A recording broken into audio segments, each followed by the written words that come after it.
Now is the time for us to invest in Jamaica. And the truth is that this year we are going to be impacted in terms of the growth outturn. 5 of our parishes have been badly hit.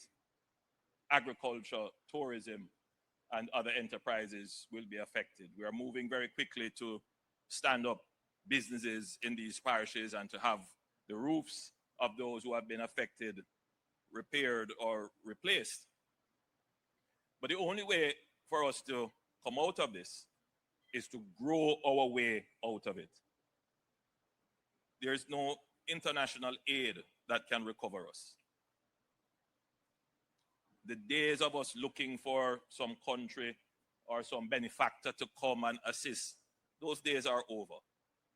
We must stand on our own 2 feet and recover by ourselves. That is the definition of an independent